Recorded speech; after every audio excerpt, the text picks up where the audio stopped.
So welcome everyone. Thank you very much for your time today to attend our Healthcare Technology and Investment Collaboration webinar. I am Daisy Ip, Director of the UK, Benelux and Ireland of the Hong Kong Trade Development Council. We are very honored today to have experts with us to share the industry's latest developments and opportunities in Hong Kong and Asia. Just a little housekeeping before we get started.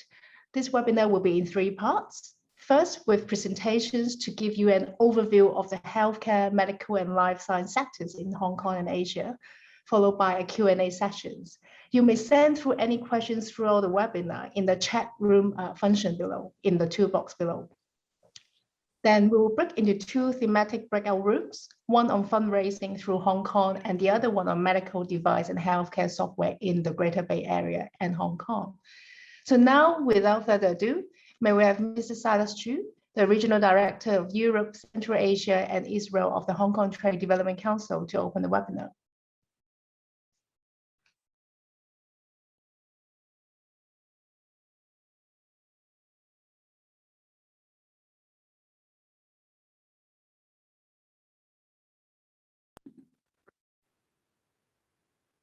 Good morning, everyone. Welcome to this regional webinar organized by the Hong Kong Trade Development Council.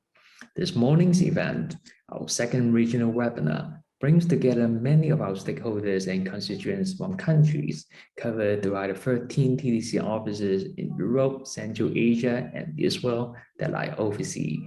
It is a unique opportunity to learn about success stories from across Europe, new developments in the healthcare industries, opportunities in Asia and China, and how you can leverage Hong Kong's strategic position and financial platform to capture such opportunities. You will be surprised to hear that Hong Kong runs the world's most efficient healthcare system. According to a study by Bloomberg in 2018, Hong Kong also boasts the longest life expectancy of anywhere on earth, with women living 87.6 years on average and men 81.9. Hong Kong is also a world leader for research in various medical and biotechnology areas. For example, earlier this year, a research team led by the Hong Kong University of Science and Technology developed a breakthrough in early detection and screening system for the Alzheimer's disease. The medical schools of the University of Hong Kong and the Chinese University of Hong Kong are also ranked among the 50 best globally in the QS 2021 World University Rankings. Not only this, Hong Kong is the Asia Pacific's largest IPO center for biotechnology companies and the second largest in the world. In fact, the Hong Kong government has identified biotech as one of the 4 key areas for developing innovation and technology, and has implemented a number of measures to provide the sector with comprehensive institutional support. Against the backdrop of the continuing aging population and increased health consciousness around the world, coupled with the experience of COVID-19 pandemic, the total global expenditure for health is around $7.8 trillion a year already, representing close to 10% of the world's GDP. Assuming to look at Asia alone, the total healthcare spending in Asia is estimated to exceed $4 trillion by the year 2024, with tremendous demand for healthcare-related products, technologies, and solutions driven by the demographic changes in the region's abundant business and investment opportunities. Today, you will hear from our speakers from the UK, from Italy, and also from Israel on how they partner or leverage with Hong Kong to realize a wide spectrum of promising opportunities from fundraising, product development, distribution, to market expansion, and beyond.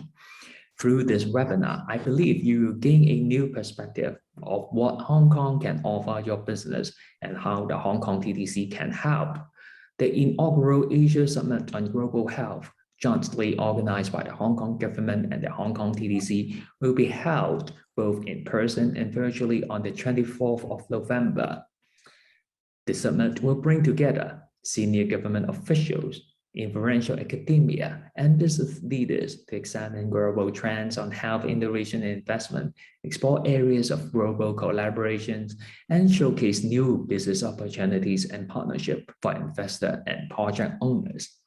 This is a not to be missed platform. If you would like to be connected with the right people in the industry through the facilitation of the TDC Global Network of 50 offices, it is my sincere hope that you can join us all for this very important event. Last but not least, I wish you all a very rewarding morning. Thank you. Thank you, Silas. So now, may I pass the stage to Dr. Nicholas Kwong, the Director of Research of the Hong Kong Trade Development Council. And as usual, I'm sure Nick will share a very informative presentation to us. And for all the audience today, don't worry about all the statistical information presented by Nick. We will share the PowerPoint after the event with you. So Nicholas, thank you. Thank you. Good morning, everybody. Good afternoon also for those in Asia. Thanks for the organized, I think the webinar.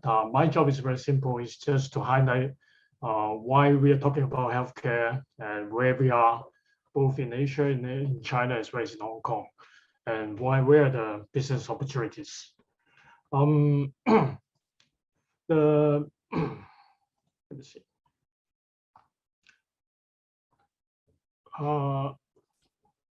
Just now, Sinus has talked about the importance of the healthcare industry and how much money is being spent on it. Roughly speaking, the world is spending about $8 trillion in healthcare each year, which is about 10% of the world's GDP. One reason is not so much because of just pandemic, but because we're getting older and older population, which is going to almost double in the next 30 years for those who are age 65 plus. And in particular, in terms of percentage-wise, the world has close to could have 1/6 of our population become the seniors. So for that, we have to prepare for spending. In terms of investment, it's not just because the last 2 years we were hit by the pandemic, but overall, because of the demographic and all those developments, government has been spending, as well as the private sector, spending more and more in healthcare. Overall, the growth in healthcare spending is almost about 20 to 30% a year, each year. In particular, in two areas, which is digital health and medical devices, that's been getting more and more of the share. Among the major sectors or regions of those, North America is still the leading area for spending, but Asia is the one which has been going the most rapid. Within 5 years, the spending in healthcare in Asia has more than almost 2.5 times bigger, which shows that we are growing at close to 30% a year each year. That's why we want to highlight the areas which can hold opportunities. Well, which is, for most of you may aware, it is in the mainland China. First, in terms of medical devices, it is an area which has been growing at more than 30% a year. There are some different areas, but there's several policy initiatives taken by the government, which have been driving for the digital health sector. As early as 2014, the Chinese government have come up with very special regulations and policy directions to try to promote telemedicines. And on and off, we have seen key developments, including foreign companies who are welcome to joint venture with China in developing different types of telemedicines and medical development in China. In terms of digital health market, it's predicted in the next 10 years, the expenditure will grow by almost 20%. And of the major areas of development, the growth will cover from telemedicine to management, to records, to diagnosis, and even to wellness monitors. So these are the areas which have been highlighted as high growth areas in the coming years. Particularly about Hong Kong, Hong Kong is relatively small, but we are important in several sense. First, we have one of the oldest population and with the longest life expectancy. I'm not too sure whether it's good or not, but in any case, we deserve more better healthcare, which the government is putting more and more emphasis on it. In terms of current spending, we are not particularly high. As I said, that the world on average is spending about 10% of GDP in healthcare, but Hong Kong is just slightly more than half of it, 6.8%. But that also gives us room for growth. We have several different important developments over the years. First is being highlighted by the government in several occasions, including the latest budget, that this is one area that the government is going to spend more, which is also driven more by the pandemic, if anything else. There's several different new institutions being built, including both private and public sectors. One of those was fully digitalized smart hospital is being opened early this year is the Chinese University of Hong Kong Medical Center, which I think some of our panelists will can easily explain more and details about the development there. One area we want to promote more, and I think deserve more attention, is the R&D capability. We are developing ourselves into R&D hub for health innovation. Two of our universities, as mentioned by Silas, that the Hong Kong University and the Chinese University are among the top 15 top medical schools being ranked. And the other one is also the Hong Kong University of Science and Technology. There's some interesting development which I will highlight to you later on. We have built a lot of infrastructure, particularly centered around the Science and Technology Park, where we have built a biobank, innovation hub, and technology supporting center. If you are interested more about these developments, we can feed you with more information about it. But one thing I think is more important is that we have been teaming up with a lot of foreign institutions, including the MIT Innovation Note, Stanford University, University of College London, UCL, to develop a neurodegenerative disease in Hong Kong, as well as with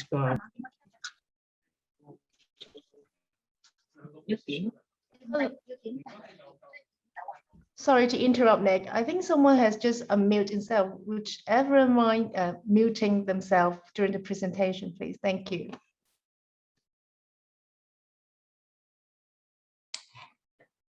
Nick, please unmute yourself, Nick.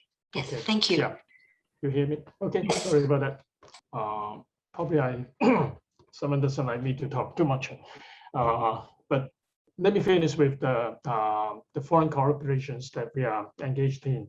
One last one is the Karolinska Institute, which is developing with the Hong Kong U Research Center on Stem Cell and Regenerative Medicines.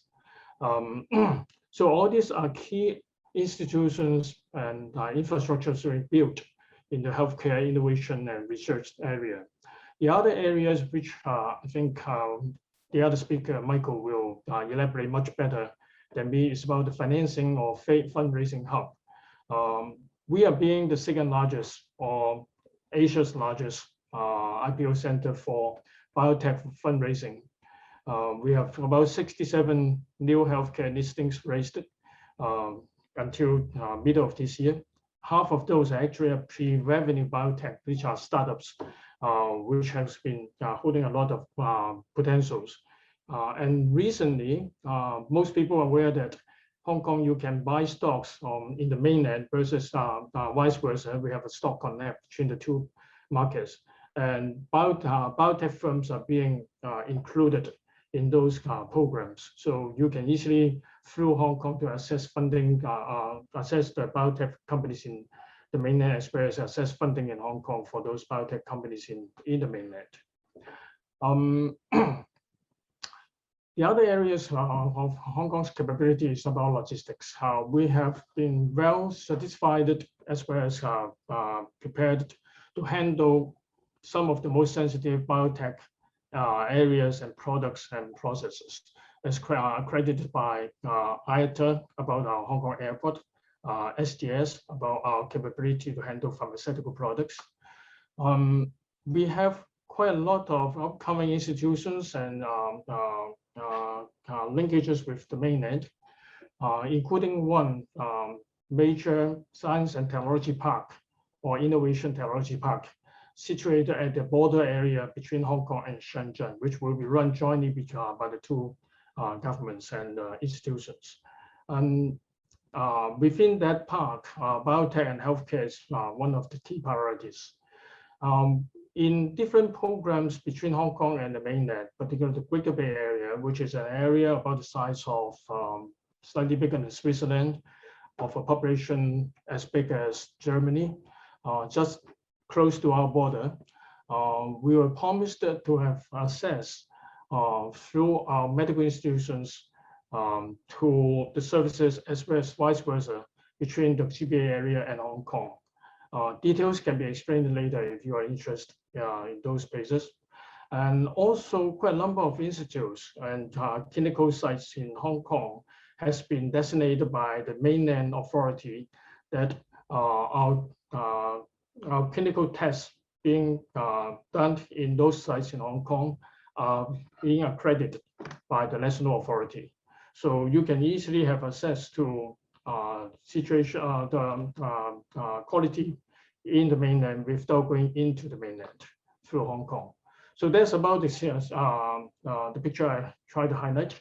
And I leave it to Michael to give you more elaboration about particularly the financing side. Thank you. Thank you so much, Nicholas. Thank you. Thank you for such an informative presentation highlighting the key market trends and the latest developments in Hong Kong, and particularly in the Greater Bay Area, which offers so much potentials for European companies. So after learning from Nicholas' sharing, we would like to invite you all to vote. A polling question is now pop up on your screen. So let me just quickly read out the polling questions before we move on to Michael's presentations. Do you agree that Hong Kong is an ideal destination from which to take advantage of healthcare-related market opportunities in mainland China and elsewhere? Oh, the answer is going very quick. That's good.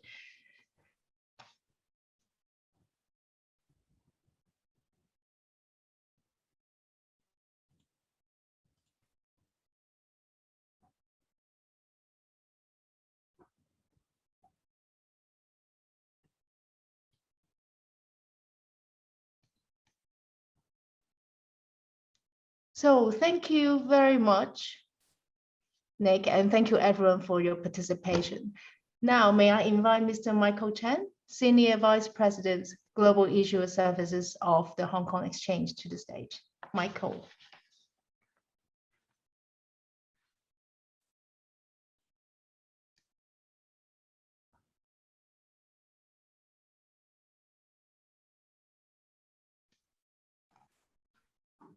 Thank you, Daisy.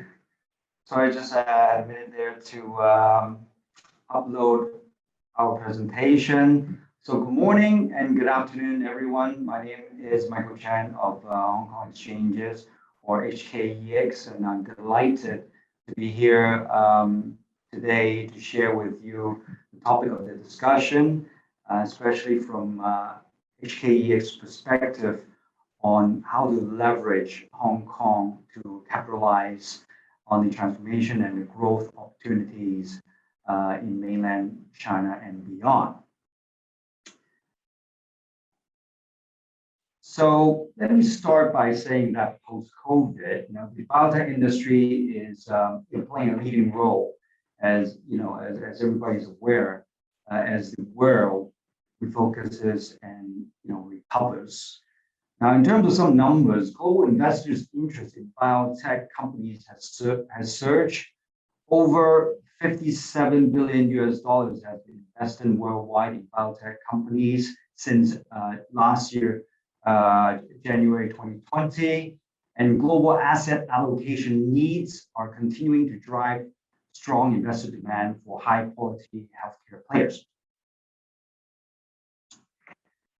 And back in 2018, HKEX introduced a new listing regime in Hong Kong, which included a biotech chapter, or Chapter 18, which Nick just alluded to earlier, that supports listing of pre-revenue biotech issuers that have previously been unable to seek a listing in Hong Kong due to the standard main board financial eligibility requirements. Now, this launch of the biotech chapter, or Chapter 18A, opened the door to healthcare and biotech companies in China and globally. This new route to market allows these fast-growing innovators to access international capital and at the same time allow investors to fund their growth journeys. This listing reform has transformed the DNA of Hong Kong's markets, ushering in a host of biotech healthcare companies, as well as other new economy companies, and making Hong Kong the go-to market for this next generation of businesses.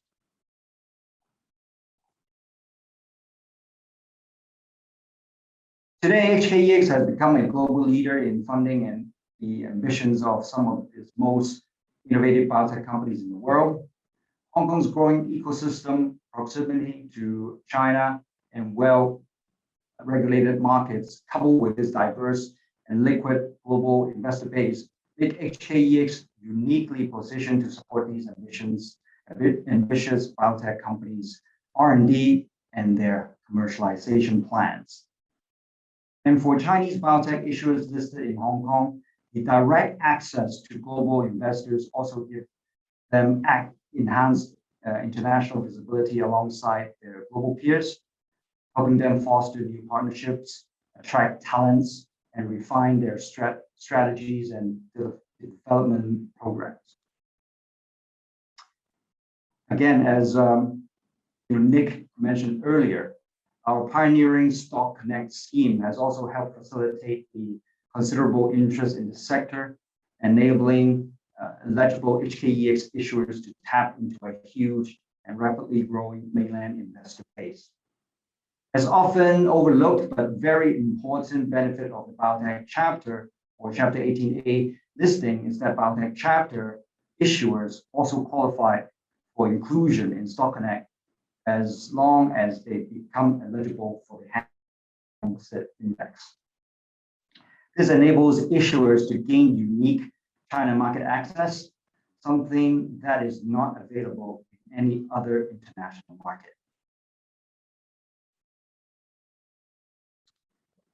Hong Kong is now the world's second largest biotech fundraising hub and the largest in Asia. HKEX is leading the world in healthcare listing.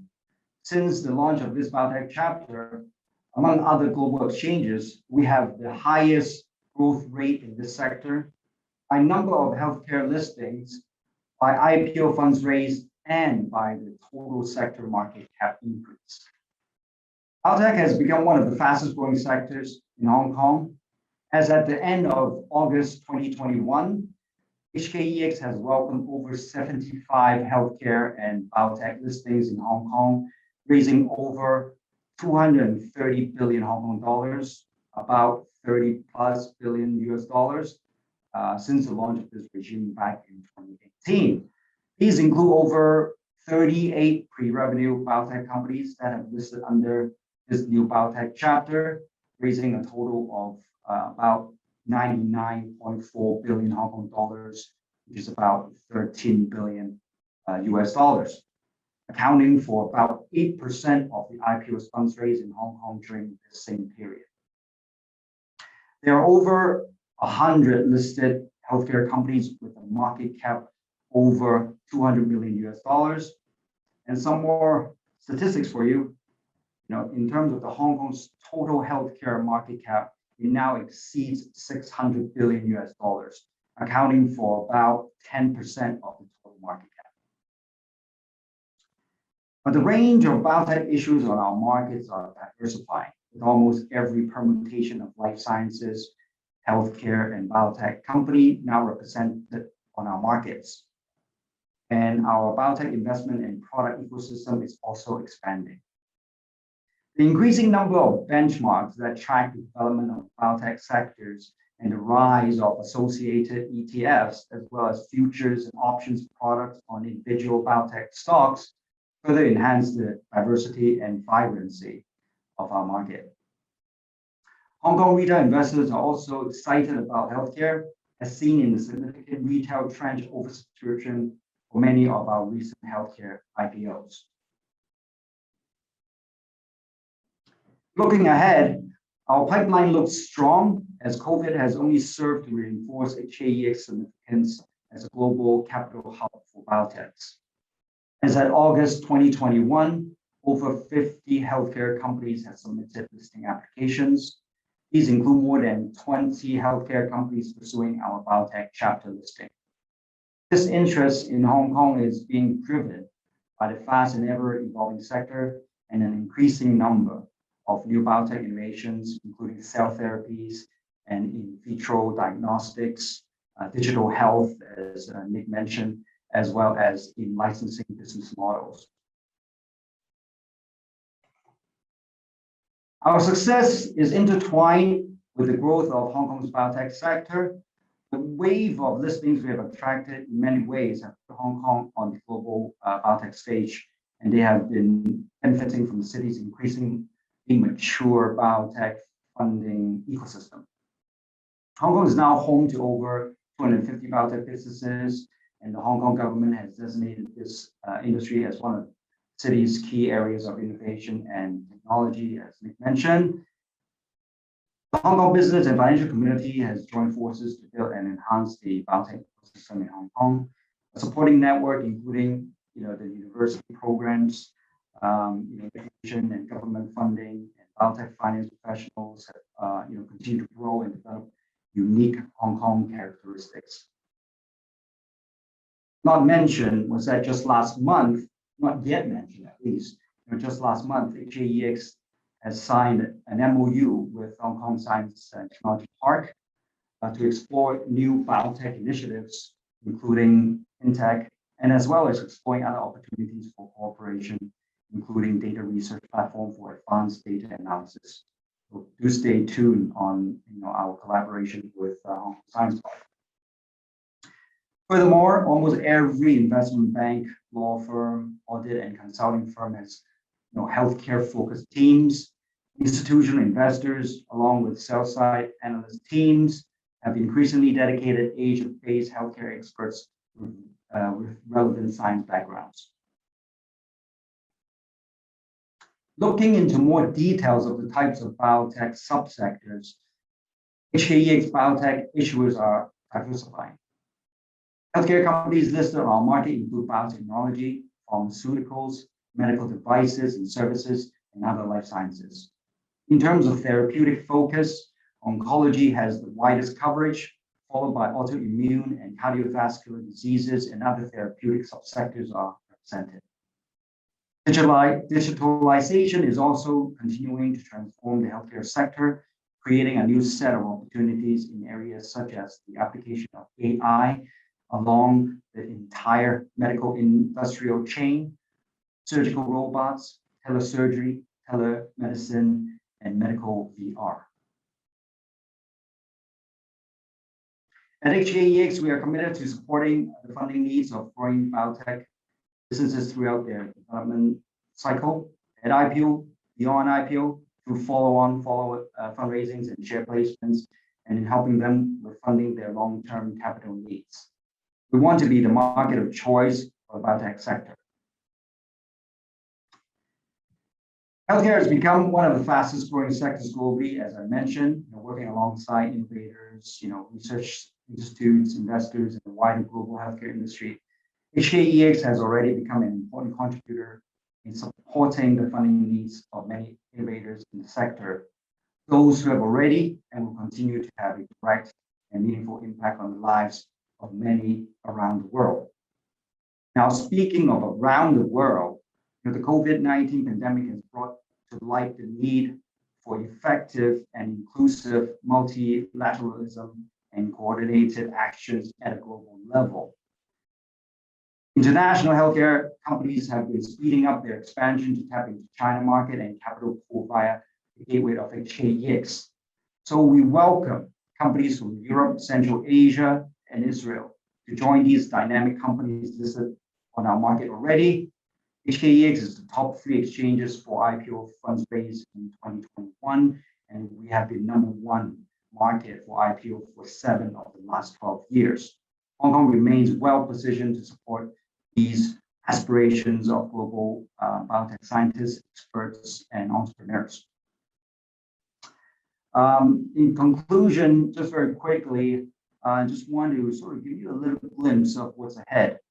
Now, in terms of the region that we're talking about today, we have received escalating interest from potential issuers, all over the world, really, especially from Europe, in particularly in healthcare and biotech sectors. Now, in terms of the current listing status in Europe, Central Asia, Israel, about 2% of the companies are listed in Hong Kong were from these regions by market cap, including several healthcare companies, delivering really impressive PE ratios, high retail oversubscription rate. So it's a very encouraging sign to attract more of these companies from the region, Europe, Central Asia, and Israel to list in Hong Kong. Now, in terms of these companies from this region listed in Hong Kong, they not only include healthcare, but also other areas such as retail brands, commodities, and insurance companies. And they demonstrate a very successful follow-on financing and strong investor appetite. So with that, I would like to express my deep appreciation and thanks to everyone who's taking this journey with us. Together, we are bigger than the sum of all parts. I'm looking forward to working with you in the next chapter of this exciting journey. Hope you enjoy the rest of the session, and I'll be happy to take questions during the Q&A session. Thank you, Michael. Thank you for explaining the ease of raising funds in Hong Kong, particularly for biotech companies and startups. So now we would like to invite you all to vote again. Our polling questions will now be pop up on the screen. So for the second polling questions, we would like to know, would you agree that Hong Kong is a good place to raise funds as a healthcare and or biotechnology businesses?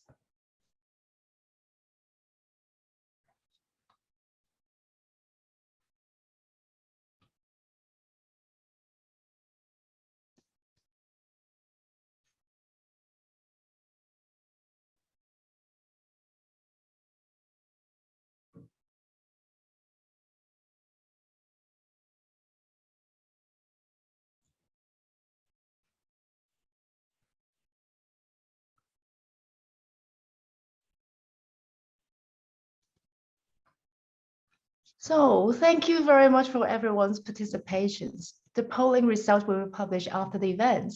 And now we move on to the second part of the webinar. It's now the Q&A sessions. And if you have any questions, please do feel free to send through the chat box. And Michael and Nicholas will be happy to answer. So Nick, we have first questions coming through. As you mentioned at your presentation, you highlight the financial and R&D expertise that Hong Kong is offering. One question is from Atu: how can startups collaborate with university for R&D? Thank you for the question.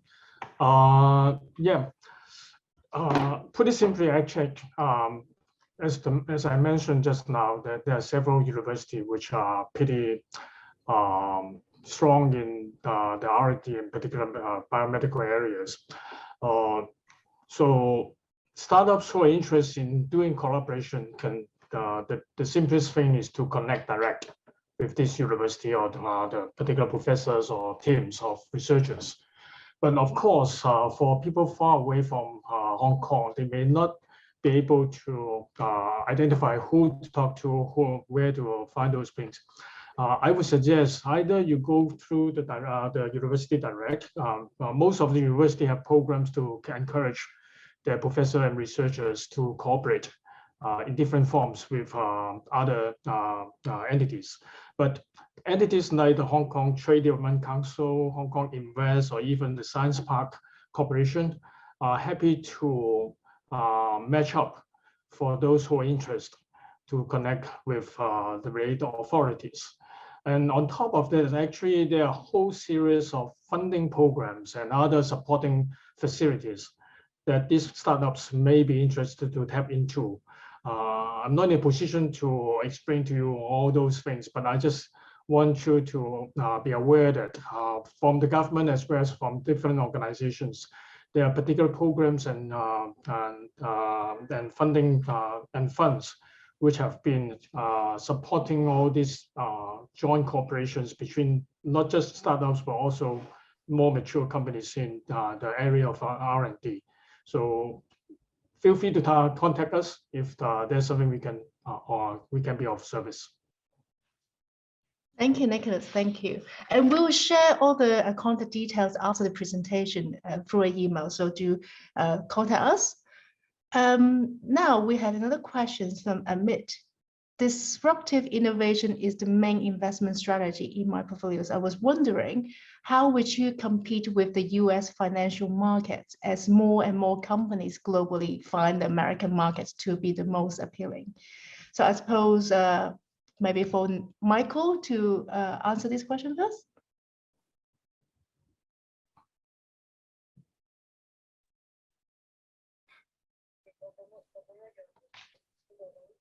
Thank you for the question. I think from our side, in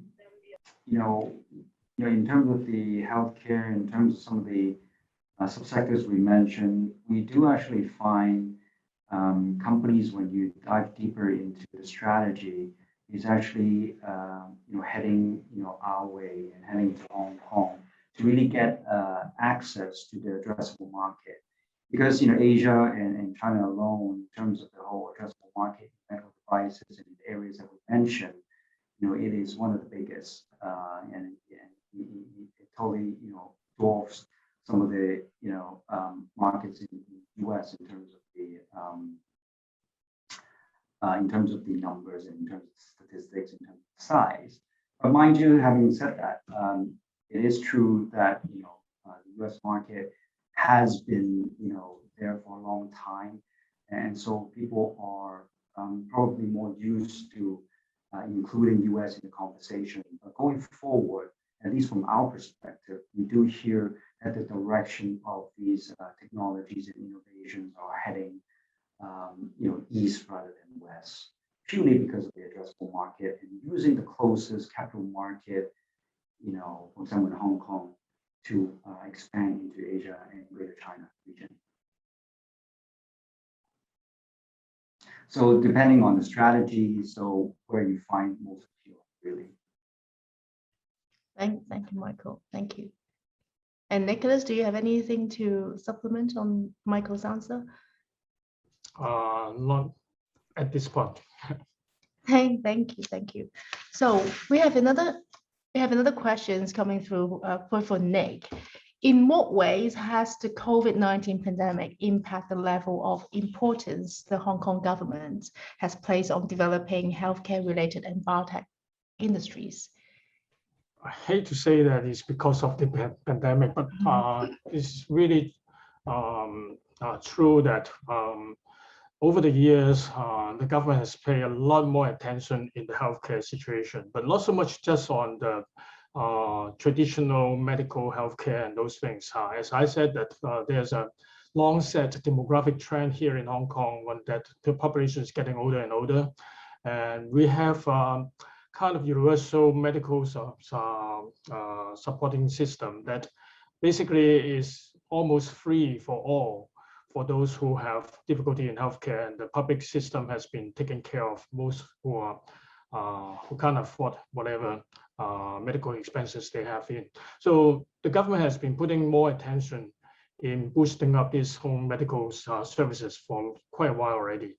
And in R&D in particular, because with the development of the Greater Bay Area, which I said is an area as big as the size of Switzerland or Netherlands, with a population of more than 86 million people, that is going to integrate more and more with, and there are more opportunities being developed in the healthcare area that we can do not just in Hong Kong, but cross-border to assess this 1.7 trillion market.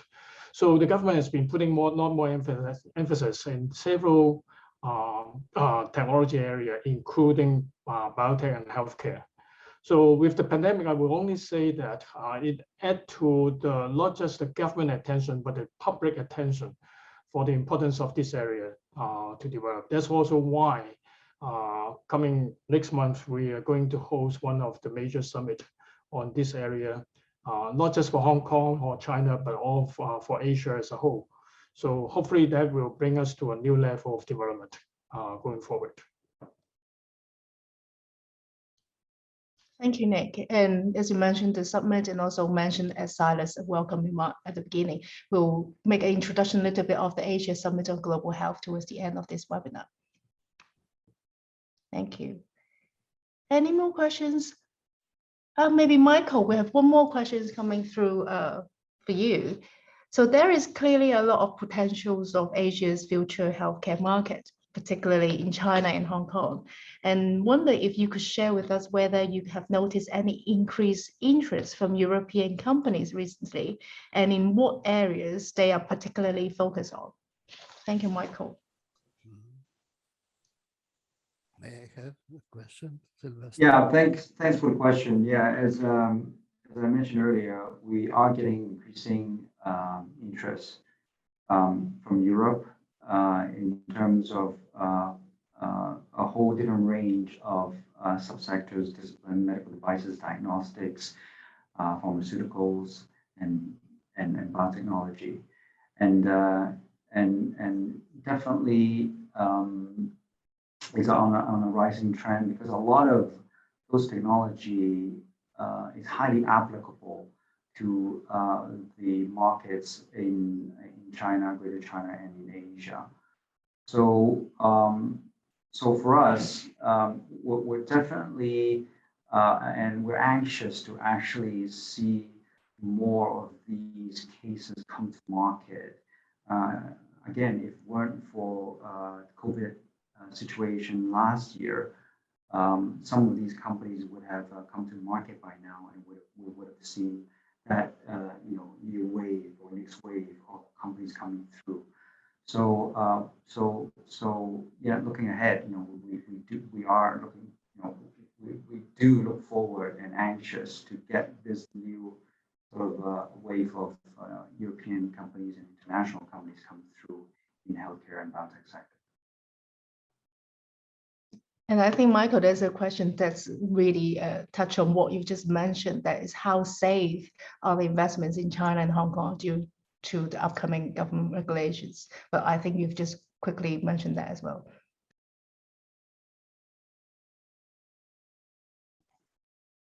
Yeah. So I'm just distracted. I saw a few questions in the chat box. So the two questions, one is on spec, one is on the regulations. I can't comment too much on the regulations. I guess worldwide, these are some of the pros and cons and some of the push and pull factors affecting the capital equity market, and affects the international market. So that's something that is beyond our control, and happens to all markets and all international markets, especially. Now on the spec, we've just recently released the spec consultation paper, and it's going through consultation period right now, and it's going to close by the end of this month. And so, anybody who has feedback and comments on how Hong Kong should shape the specs market or rules, do take this opportunity to fill out those questionnaires under that consultation paper, and we'll love to hear your thoughts. And so there's a process. So once we've closed the consultation period at the end of this month, the regulators will go through some of the feedbacks, and then hopefully they can come out with a consultation conclusion as soon as they can. Thank you, Michael, and thanks for answering the last question about specs. And thank you everyone for sending all the questions through, and thank you Nicholas and Michael, to everyone who participate in these Q&A sessions. Please do feel free to email us after the event if you have any questions, and I hope the presentation and Q&A sessions have showcased the ample business and investment opportunities in the regions. So now, after hearing all our very informative presentation and Q&A, on the screen, there will be two more polling questions. So the third one is from what you have heard, would you agree with the statement that Hong Kong can be regarded as an R&D hub for healthcare innovations?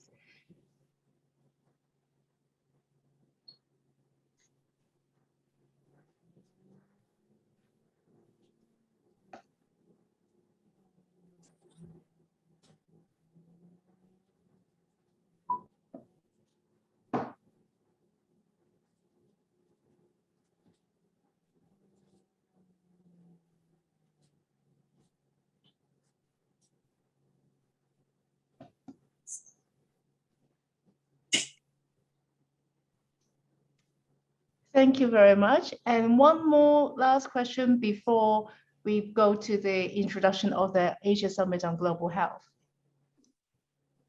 That is, from what you have heard, would you agree with the statement that Hong Kong is a medical device sourcing and distribution hub?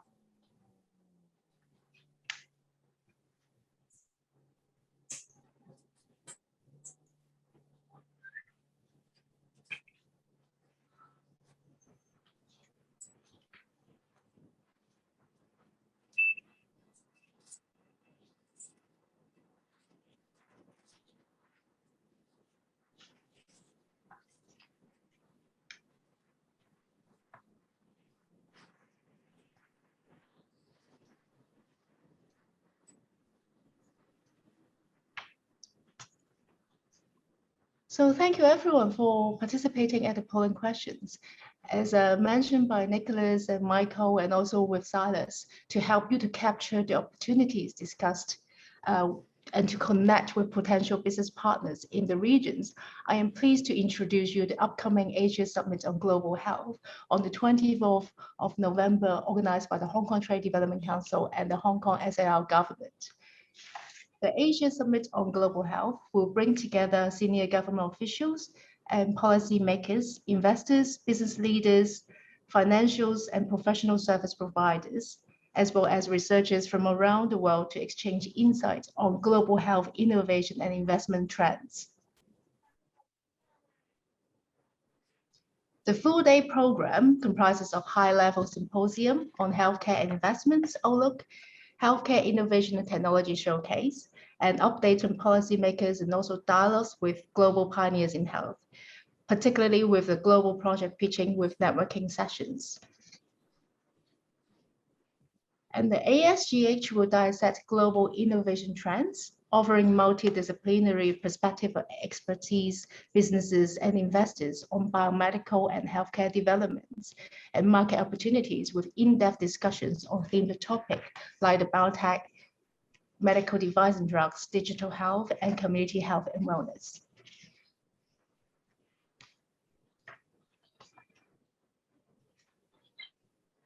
And we are very pleased to have 18 influential industry leaders to be the honorary advisors for Asia Summit on Global Health. They're from the Hong Kong Exchange, Foshan, AIA, etc., etc. And over 30 well-known thought leaders and influential business leaders from AstraZeneca's, Bill and Melinda Gates Foundations, World Health Organization, etc., as well as well-renowned pioneers in health, for example, from Harvard T.H. Chan School of Public Health, University College London, confirmed to speak at the summit this year.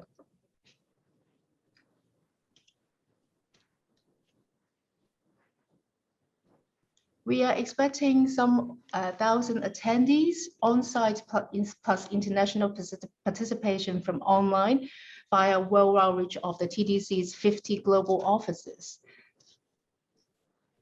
And there will be an exhibition area at the ASGH, both physical and online, allowing Hong Kong and overseas companies to showcase their unique capabilities and explore businesses opportunities with leaders of healthcare industries around the world.